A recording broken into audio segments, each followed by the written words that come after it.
Olá! Seja muito bem-vindo, seja muito bem-vinda ao canal Literatura Sonora. Agradecemos a preferência. Que esta experiência venha a lhe proporcionar novos aprendizados. Boa audição. Uma águia sem asas. Capítulo 1. Era uma tarde de agosto. Caía o sol, e soprava um vento fresco e brando, como para compensar o dia, que estivera extremamente calmoso.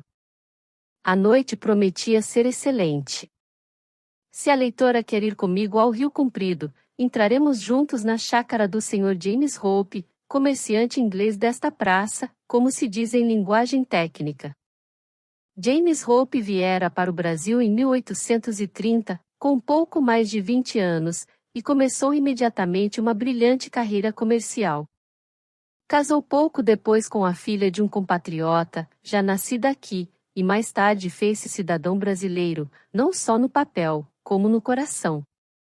Do seu matrimônio, teve um filho e uma filha. O primeiro, chamado Carlos Hope, seguia a carreira do pai, e contava 26 anos no tempo em que começa este romance. A filha recebeu o nome de Sarah e tinha 22 anos. Sarah Hope ainda era solteira. Por quê?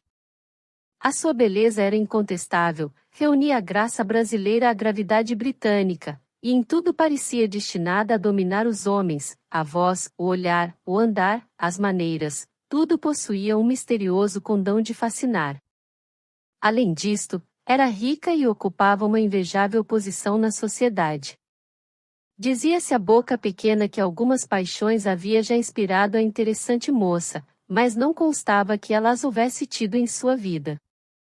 Por quê? Esta pergunta, todos a faziam, até o pai, que, apesar de robusto e sadio, previa algum acontecimento que viesse a deixar a família sem chefe, e desejava ver casada a sua querida Sarah. Na tarde em que começa esta narrativa, estavam todos assentados no jardim, em companhia de mais 3 rapazes da cidade, que tinham ido jantar em casa de James Hope. Dispensem-me de lhes pintar as visitas do velho comerciante. Bastará dizer que um deles, o mais alto, era advogado principiante, dispondo de algum dinheiro do pai, chamava-se Jorge N. *****. O segundo, cujo nome era Mateus, era comerciante, sócio de um tio que dirigia uma grande casa. O mais baixo não era coisa nenhuma, tinha algum pecúlio, e chamava-se Andrade. Estudará medicina, mas não tratava doentes, por glória da ciência e sossego da humanidade. James Hope estava extremamente alegre e bem disposto, e todos os mais pareciam gozar o mesmo beatífico estado. Quem entrasse subitamente no jardim, sem ser pressentido, podia descobrir que os 3 rapazes procuravam obter as boas graças de Sarah, tão visivelmente que, não só os pais da moça o percebiam, mas até não podiam encobrir eles mesmos, uns aos outros, as suas pretensões. Se isto era assim, escusado é dizer que a mesma Sarah conhecia o jogo dos 3 rapazes, porque em geral a mulher sabe que é amada por um homem, antes mesmo que ele o perceba. Longe de parecer incomodada com o fogo dos 3 exércitos, Sarah os tratava com tanta bondade e graça que parecia indicar uma criatura coquete e frívola. Mas quem atentasse alguns largos minutos, conheceria que ela era mais irônica que sincera, e, por isso mesmo que os igualava, os desprezava a todos. James Hope acabava de contar uma anedota da sua mocidade, ocorrida em Inglaterra. A anedota era interessante, e o James sabia narrar, talento difícil e raro. Entusiasmado com os vários pormenores de costumes ingleses a que James Hope teve de aludir, o advogado manifestou o grande desejo que nutria de ver a Inglaterra, e em geral o desejo de viajar toda a Europa. Há de gostar, disse Hope. As viagens deleitam muito, e além disso, nunca devemos desprezar as coisas estranhas. Eu iria de boa vontade à Inglaterra, durante alguns meses, mas creio que já não posso viver sem o nosso Brasil. É o que me acontece, acudiu Andrade, acredito que lá fora haja muita coisa melhor do que cá, mas nós cá temos coisas melhores do que lá. Umas compensam as outras, e por isso não valeria a pena de uma viagem. Mateus e Jorge não foram absolutamente desta ideia. Ambos protestaram que dariam algum dia um pulo ao velho mundo. Mas por que não faz isso que diz, Sr. Hope? Perguntou Mateus. Ninguém melhor do que o senhor pode realizar esse desejo. Sim, mas há um obstáculo. Não sou eu, acudiu rindo Carlos Hope. Não és tu, disse o pai, é Sara. Ah! Disseram os rapazes. Eu, meu pai? Perguntou a moça. 3 vezes tenho tentado a viagem, mas Sara opõe sempre algumas razões, e não vou. Creio que descobri a causa da resistência dela. E qual é? Perguntou Sara, rindo. Sara tem medo do mar. Medo! Exclamou a moça, franzindo as sobrancelhas. O tom com que ela proferiu esta simples exclamação impressionou o auditório. Bastava aquilo para pintar um caráter. Houve alguns segundos de silêncio, durante os quais todos contemplavam a bela Sara, cujo rosto pouco a pouco readquiriu a calma habitual. Ofendi-te, Sara? Perguntou James. Ah! Isso não se diz, meu pai! Exclamou a moça com todas as harmonias da sua voz. Não podia haver ofensa, houve apenas uma tal ou qual impressão de espanto, quando ouvi falar de medo. Meu pai sabe que eu não tenho medo. Sei que não, e já me deste provas disso, mas uma criatura pode ser valorosa e ter medo ao mar. Pois não é esse o meu caso, interrompeu Sara, se lhe dei algumas razões, é porque me pareceram aceitáveis. Pela minha parte, interrompeu Andrade, penso que foi um erro que o Sr. Hope aceitasse tais razões. Era conveniente, e mais do que conveniente, era indispensável, que a Inglaterra visse que flores pode dar uma planta sua, quando transplantada às regiões americanas. Miss Hope seria lá o mais brilhante símbolo desta aliança de duas raças vivaces. Miss Hope sorriu ouvindo este cumprimento, e a conversa tomou diverso caminho. Capítulo 2. Nessa mesma noite, foram os 3 rapazes cear ao Hotel Provençaux, depois de terem passado 2 horas no ginásio. Havia já 2 ou 3 meses que andavam naquela campanha sem se comunicarem uns aos outros as impressões ou as esperanças que tinham. Estas, porém, se alguma vez as tiveram, começavam a diminuir, pelo que não tardaria muito que os 3 pretendentes se abrissem francamente e dissessem todas as suas ideias a respeito de Sara. Aquela noite foi tacitamente escolhida pelos 3 para as confidências recíprocas. Estavam numa sala particular, onde ninguém os perturbaria. As revelações começaram por alusões vagas, mas não tardou que assumissem um ar de franqueza. Por que negaremos a verdade? Disse Mateus, depois de alguns remoques recíprocos, todos 3 gostamos dela, é claríssimo. E o que também me parece claro é que ela ainda não se manifestou por nenhum. Nem se manifestará, respondeu Jorge. Por quê? Porque é uma namoradeira e nada mais, gosta que lhe faça um corte, e não passa disso. É uma mulher de gelo. Que te parece, Andrade? Não concordo contigo, acudiu este. Não me parece namoradeira. Pelo contrário, cuido que é uma mulher superior, e que... Estacou. Entrou nesse momento um criado trazendo umas costeletas pedidas. Quando o criado saiu, os outros 2 rapazes insistiram para que Andrade concluísse o pensamento. E que? Disseram eles. Andrade não deu resposta. Conclui a tua ideia, Andrade, insistiu Mateus. Creio que ela ainda não encontrou um homem como imagina, explicou Andrade. É romanesca, e só se casará com alguém que lhe realize um tipo ideal. Toda a questão é saber que tipo é esse, porque desde que o soubéssemos tudo estava decidido. cada um de nós procuraria ser a reprodução material dessa idealidade desconhecida. Talvez tenhas razão, observou Jorge, bem pode ser isso, mas, nesse caso, estamos nós em pleno romance. Sem nenhuma dúvida. Mateus discordou dos outros. Talvez não seja isso, disse ele, o Andrade terá razão em parte. Creio que o meio de lhe vencer a esquivança é corresponder, não a um tipo ideal, mas a um sentimento próprio, a um traço de caráter, a uma expressão de temperamento. Neste caso, o vencedor será aquele que melhor disser com o gênio dela. Por outras palavras, cumpre saber se ela quer ser amada por um poeta, se por um homem de ciência, etc. Isso ainda pior, observou Andrade. Pior será, creio, mas grande vantagem é sabê-lo. Que lhes parece a minha opinião? Concordaram os dois com esta opinião. Ora bem, continuou Mateus, pois que assentamos nisto, sejamos francos. Se algum de nós sente uma paixão exclusiva por ela, deve dizê-lo, a verdade antes de tudo. Paixões, respondeu Jorge, já eu as conheci, amei aos 16 anos. Hoje, tenho o coração frio como uma lauda das ordenações. Desejo casar-me para descansar, e se há de ser com uma mulher vulgar, melhor é que seja com uma formosa e inteligente criatura.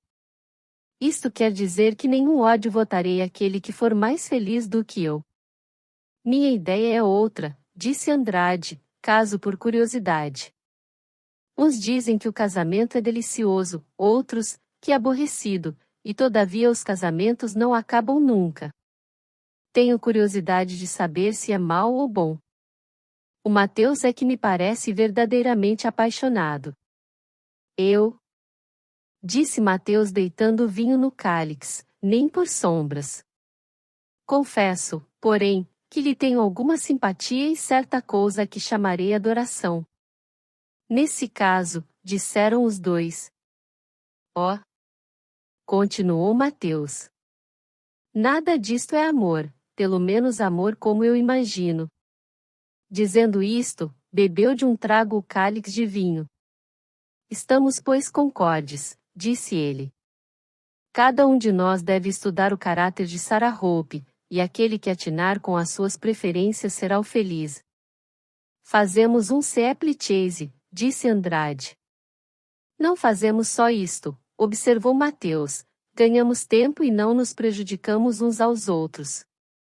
Aquele que se julgar vencedor declare-o logo, e os outros deixarão o campo livre. Assim entendidos conservaremos a nossa recíproca estima. Concordes neste plano, os nossos rapazes gastaram o resto da noite em assuntos diferentes, até que cada um se foi para casa, disposto a morrer ou vencer.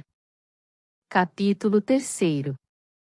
Algum leitor achará este pacto romanesco demais, e um pouco fora dos nossos costumes. Todavia, o fato é verdadeiro. Não direi quem mo referiu, porque não quero fazer mal a um cidadão honrado. Celebrado o pacto, cada um dos nossos heróis procurou descobrir o ponto vulnerável de Sarah. Jorge foi o primeiro que supôs tê-lo descoberto. Miss Hope lia muito e era entusiasta dos grandes nomes literários da época. Quase se pode dizer que nenhum livro, mais ou menos falado, e era desconhecido. E não lia só, discutia, criticava, analisava, exceto as obras poéticas. A poesia, dizia ela, não se analisa, sente-se ou esquece-se. Seria esse o ponto vulnerável da moça? Jorge procurou sabê-lo e não esqueceu nenhum meio necessário para isso. Conversaram de literatura longas horas, e Jorge dava largas a um entusiasmo poético mais ou menos real. Notou Sarah esse prurido literário do rapaz, mas, sem indagar as causas dele, tratou de o aproveitar no sentido das suas preferências. Sem nenhuma ofensa à pessoa de Jorge, posso dizer que ele não era grande conhecedor em matéria literária, pelo que não poucas vezes lhe acontecia tropeçar desastradamente. Por outro lado, sentia necessidade de alguma fórmula mais elevada para o seu entusiasmo e andou catando na memória aforismos deste jaez. A poesia é a linguagem dos anjos. O amor e as musas nasceram no mesmo dia. A poesia e o amor são os dois olhos de Deus. E outras coisas mais que a moça ouvia sem admirar muito o espírito inventivo do jovem advogado. Aconteceu que um domingo de tarde, andando os dois passeando no jardim, um pouco separados do resto da família, Sara pregou os olhos no céu tingido com as rubras cores do ocaso. Esteve assim calada durante longo tempo. Contempla a sua pátria? Perguntou-lhe com meiguice Jorge. A minha pátria? Disse a moça sem perceber a ideia do rapaz. É a bela hora do poente, continuou este, a hora melancólica da saudade e do amor. O dia é mais alegre, a noite, mais terrível, só a tarde é a verdadeira hora das almas melancólicas. A tarde. Ó poema. Ó amor. Sara conteve o riso que esteve a ponto de lhe rebentar dos lábios ao ouvir o tom e ao ver a atitude com que Jorge proferiu aquelas palavras. Gosta então muito da tarde? Perguntou ela com um tom irônico que não escaparia a outro. Ah! Muito! Respondeu Jorge. A tarde é a hora em que a natureza parece convidar os homens ao amor, à meditação, à saudade, ao arroubo, aos suspiros, a cantar com os anjos, a conversar com Deus. Posso dizer com o grande poeta, mas variando um pouco a sua fórmula: tirai a tarde ao mundo, e o mundo será um ermo. Isto é sublime! Exclamou a moça, batendo palmas. Jorge parecia contente de si. Deitou à moça um olhar lânguido e amoroso e foi o único agradecimento que deu ao elogio de Sara. A moça compreendeu que a conversa podia seguir um caminho menos agradável. Parecia-lhe ver já dançando nos lábios do rapaz uma confissão intempestiva. Creio que meu pai me chama, disse ela, vamos. Jorge foi obrigado a acompanhar a moça, que se aproximou da família. Os outros dois pretendentes viram o ar alegre de Jorge, e concluíram que ele estava no caminho da felicidade. Sara, entretanto, não mostrava a confusão própria de uma moça que acaba de ouvir uma confissão de amor. Olhava muitas vezes para Jorge, mas era com os longes de ironia, e em todo caso perfeitamente tranquila. Não tem que ver, dizia Jorge consigo, acertei-lhe com a corda, a rapariga é romanesca, tem vocação literária, gosta de exaltações poéticas. Não se deteve o jovem advogado, a essa descoberta, seguiu-se logo uma carta ardente, poética, nebulosa, carta que nenhum filósofo alemão chegaria a entender. Poupo aos leitores a íntegra desse documento, mas não resisto à intenção de lhes transcrever aqui um período, que o merece bem. Sim, minha loura estrela da noite, a vida é uma aspiração constante para a região serena dos espíritos, um desejo, uma ambição, uma sede de poesia. Quando duas almas da mesma índole se encontram como as nossas, já isto não é terra, é céu, céu puríssimo e diáfano, céu que os serafins povoam de encantadas estrofes. Vem, meu anjo. Passemos uma vida assim. Inspira-me, e eu serei maior que Petrarca e Dante, porque tu vales mais que Laura e Beatriz. E 5 ou 6 páginas neste gosto. Esta carta foi entregue, num domingo, à saída do Rio Comprido, sem que a moça tivesse ocasião de perguntar o que aquilo era.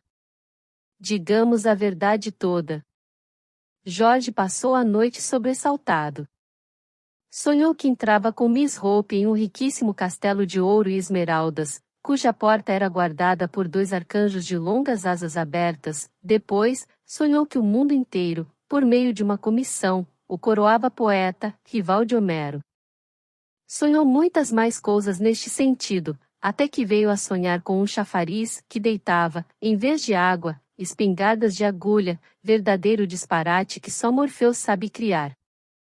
3 dias depois foi procurado pelo irmão de Sara. Minha demora é pequena, disse o rapaz, venho por parte de minha mana. Ah! E peço-lhe que não veja nisto nada de ofensivo. Nisto que? Minha mana quis por força que eu viesse restituir-lhe esta carta, e que lhe dissesse. Em suma, isto é bastante, aqui tem a carta. Ainda uma vez, não há ofensa, e a coisa fica entre nós. Jorge não achava palavra para responder. Estava pálido e vexado. Carlos não poupou expressões nem carícias para provar ao rapaz que não desejava a menor alteração na amizade que se votavam um ao outro. Minha mana é caprichosa, dizia ele, e por isso. Concordo que foi um ato de loucura, disse enfim Jorge, animado pelas maneiras do irmão de Sara, mas o senhor compreenderá que um amor. Compreendo tudo, disse Carlos, e é por isso que lhe peço esqueça isto. E ao mesmo tempo posso afirmar-lhe que Sara não tem nenhum ressentimento disto. Portanto, amigos como dantes. E saiu. Jorge ficou só. Estava acabrunhado, envergonhado, desesperado. Não lamentava tanto a derrota como as circunstâncias dela. Entretanto, era preciso mostrar boa cara à sua fortuna, e o rapaz não hesitou em confessar a derrota aos 2 adversários. Safa! Disse Andrade. Essa agora é pior. Se ela está disposta a devolver todas as cartas pelo irmão, é provável que o rapaz se não empregue em outra coisa. Não sei disto, respondeu Jorge, confesso-me vencido, eis tudo. Durante esta curta batalha, dada pelo jovem advogado, os outros pretendentes não estavam ociosos, e cada qual por si procurava descobrir o ponto falho na couraça de Sara. Qual deles acertaria? Vamos sabê-lo nas páginas que nos restam. Capítulo 4. Mais curta foi a campanha de Mateus, imaginara ele que a moça amara loucamente a quem lhe desse sinais de bravura. Concluía isto da exclamação que lhe ouvirá, quando James Hope disse que ela tinha medo do mar. Tudo empregou Mateus para seduzir Miss Hope por esse lado. Em vão. A moça parecia cada vez mais recalcitrante. Não houve proeza que o candidato não referisse como glória sua, e algumas fê-las ele mesmo com sobrescrito para ela. Sara era uma rocha. A nada cedia. Arriscar uma carta seria loucura. Depois do fiasco de Jorge, Mateus julgou prudente abater as armas. Restava Andrade. Teria ele descoberto alguma coisa? Parecia que não. Todavia, era dos 3 o mais atilado, e se a causa da isenção da moça fosse a que eles apontavam, não havia dúvida de que Andrade atinaria com ela. Durante esse tempo, ocorreu uma circunstância que vinha transtornar os planos do rapaz. Sara, acusada por seu pai de ter medo do mar, o induzira a uma viagem à Europa. James Hope participou alegre sua notícia aos 3 moços. Mas vão já? Perguntou Andrade, quando o pai de Sara lhe disse isto na rua. Daqui a 2 meses, respondeu o velho. Valha-nos isso, pensou Andrade. 2 meses. Devia vencer ou morrer dentro daquele prazo. Andrade auscultava o espírito da moça com perseverança e solicitude, nada lhe era indiferente, um livro, uma frase, um gesto, uma opinião, tudo Andrade ouvia com atenção religiosa, tudo examinava cuidadosamente. Um domingo em que lá se achavam na chácara todos, em companhia de algumas moças da vizinhança, falava-se de modas e cada um dava a sua opinião. Andrade conversava alegremente e também discutia o assunto da conversa, mas o seu olhar, a sua atenção estavam voltados para a bela Sara. A distração da moça era evidente. Em que pensaria ela? De repente, entra pelo jardim o filho de James, que ficará na cidade para aviar os negócios do paquete. Sabem a novidade? Disse ele. Que é? Perguntaram todos. Caiu o ministério. Deveras? Disse James. Que temos nós com o ministério? Perguntou uma moça. O mundo caminha bem sem o ministério, observou outra. Oremos pelo ministério, acrescentou piedosamente uma terceira. Não se falou mais nisto. Aparentemente era uma coisa insignificante, um incidente sem resultado, na vida aprazível daquela abençoada solidão. Assim seria para os outros. Para Andrade foi um raio de luz, ou pelo menos um indício veemente. Notou ele que Sara ouvirá a notícia com atenção profunda demais para o seu sexo, e depois dela ficará algum tanto pensativa. Por quê? Tomou nota do incidente. Noutra ocasião, foi surpreendê-la a ler um livro. Que livro será esse? Perguntou ele sorrindo. Veja, respondeu ela apresentando-lhe o livro. Era uma história de Catarina de Médicis. Isto seria insignificante para outro, para o nosso candidato era um vestígio preciosíssimo. Com os apontamentos que tinha, já Andrade podia conhecer a situação, mas, como era prudente, buscou esclarecê-la melhor. Um dia mandou uma cartinha a James Hope, concebida nestes termos. Empurraram-me alguns bilhetes de teatro. É um espetáculo em benefício de um homem pobre. Sei como o senhor é caridoso, e por isso aí lhe remeto um camarote. A peça é excelente. A peça era o Pedro. No dia aprazado, lá estava Andrade no ginásio. Hope não faltou, com a família, ao espetáculo anunciado. Nunca Andrade sentirá tanto a beleza de Sara. Estava esplêndida, mas o que lhe aumentava a beleza e o que lhe inspirava adoração maior, era o concerto de louvores que lhe ouvia à roda de si. Se todos gostavam dela, não era natural que ela só lhe pertencesse a ele? Pela razão da beleza, como por causa das observações que Andrade queria fazer, não tirou os olhos da moça durante a noite inteira. Foi ao camarote dela no fim do segundo ato. Venha, disse-lhe Hope, deixe-me agradecer-lhe a ocasião que me proporcionou de ver Sara entusiasmada. Ah! É um excelente drama este Pedro, disse a moça apertando a mão de Andrade. Excelente só? Perguntou ele. Diga-me, perguntou James, este Pedro sobe sempre até o fim? Não o disse ele no primeiro ato? Disse Andrade. Subir. Subir. Subir. Quando um homem sente em si uma grande ambição, não pode deixar de a realizar, porque justamente nesse caso é que se deve aplicar o querer a poder. Tem razão, disse Sara. Pela minha parte, continuou Andrade, nunca deixei de admirar este caráter soberbo, natural, grandioso, que me parece falar ao que há de mais íntimo em minha alma. Que é a vida sem uma grande ambição?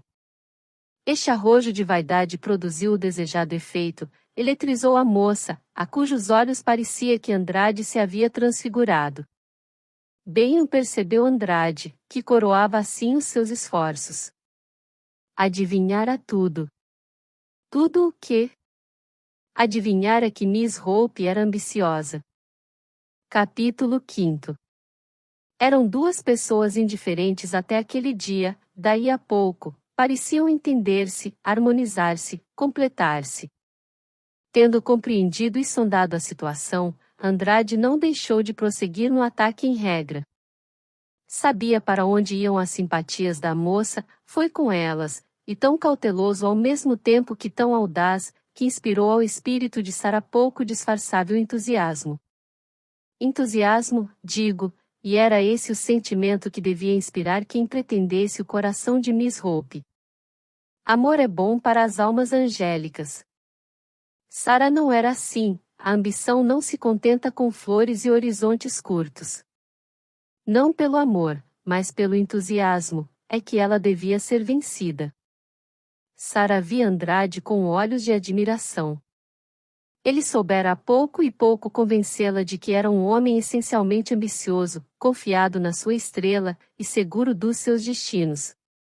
Que mais queria a moça? Ela era efetivamente ambiciosa e sedenta de honras e eminências. Se tivesse nascido nas imediações de um trono, poria esse trono em perigo. Para que ela amasse alguém, era necessário que esse pudesse competir com ela no gênio, e lhe afiançasse a vinda de glórias futuras. Andrade compreenderá isso. E tão hábil se ouve que conseguirá fascinar a moça. Hábil, digo eu, e nada mais, porque, se houve jamais criatura desambiciosa neste mundo, espírito mais tímido, gênio menos desejoso de mando e poderio, esse foi sem dúvida o nosso Andrade. A paz era para ele o ideal. E a ambição não existe sem perpétua guerra. Como conciliar, pois, este gênio natural com as esperanças que inspirara a ambiciosa Sara? Deixava ao futuro. Desenganá-la-ia, quando fosse conveniente. A viagem à Europa foi ainda uma vez adiada, porque Andrade, competentemente autorizado pela moça, pediu-a em casamento ao honrado comerciante James Hope. Perco ainda uma vez a minha viagem, disse o velho, mas desta vez por um motivo legítimo e agradável, faço minha filha feliz. Parece-lhe que eu, murmurou Andrade. Ande lá, disse Hope batendo no ombro do futuro genro, minha filha morre pelo Senhor. O casamento foi celebrado dentro de um mês. Os noivos foram passar a lua de mel na Tijuca. 5 meses depois estavam ambos na cidade, ocupando uma casa poética e romanesca em Andaraí. Até então a vida foi um caminho semeado de flores. Mas o amor não podia tudo numa aliança iniciada pela ambição. Andrade estava satisfeito e feliz. Simulou enquanto pôde o caráter que não tinha, mas le naturel chassé, revenait ao galop. A pouco e pouco iam manifestando-se as preferências do rapaz por uma vida calma e pacífica, sem ambições, nem ruído. Sara começou a notar que a política e todas as grandezas do Estado aborreciam sobremaneira o marido. Lia alguns romances, alguns versos, e nada mais, aquele homem que, pouco antes de casar, parecia destinado a mudar a face do globo. Política era para ele sinônimo de dormideiras. Tarde conheceu Sara quanto se havia enganado. Grande foi a sua desilusão. Como ela possuísse realmente uma alma ávida de grandeza e poderio, sentiu amargamente este desengano. Quis disfarçá-lo, mas não pôde. E um dia disse a Andrade: por que razão a águia perdeu as asas? Qual águia? Perguntou ele. Sara sorriu amargamente. Andrade compreendeu a intenção dela. A águia era apenas uma pomba, disse ele, passando-lhe o braço à roda da cintura. Sara recuou e foi encostar-se à janela. Caía então a tarde, e tudo parecia convidar aos devaneios do coração. Suspiras? Perguntou Andrade. Não teve resposta. Houve longo silêncio, interrompido apenas pelo tacão de Andrade, que batia compassadamente no chão. Afinal, levantou-se o rapaz. Olha, Sara, disse ele, vês este céu dourado e esta natureza tranquila? A moça não respondeu. Isto é a vida, isto é a verdadeira glória, continuou o marido. Tudo mais é manjar de almas doentias. Gozemos isto, que deste mundo é o melhor. Deu-lhe um beijo na testa e saiu. Sara ficou longo tempo pensativa, à janela, e não sei se a leitora achará ridículo que ela vertesse alguma lágrima. Verteu 2. Uma pelas ambições abatidas e desfeitas. Outra pelo erro em que estivera até então. Porquanto, se o espírito parecia magoado e entorpecido com o desenlace de tantas ilusões, dizia-lhe o coração que a verdadeira felicidade de uma mulher está na paz doméstica. Que mais lhe direi para completar a narrativa? Sara disse adeus às ambições dos primeiros anos, e voltou-se toda para outra ordem de desejos. Quis Deus que ela os realizasse. Quando morrer não terá página na história, mas o marido poderá escrever-lhe na sepultura: foi boa esposa e teve muitos filhos. Fim. Querido ouvinte, obrigado por acompanhar a mais este vídeo. Sinta-se à vontade para avaliar o conteúdo e comentar. Se desejar, compartilhe e inscreva-se. Um grande abraço para você.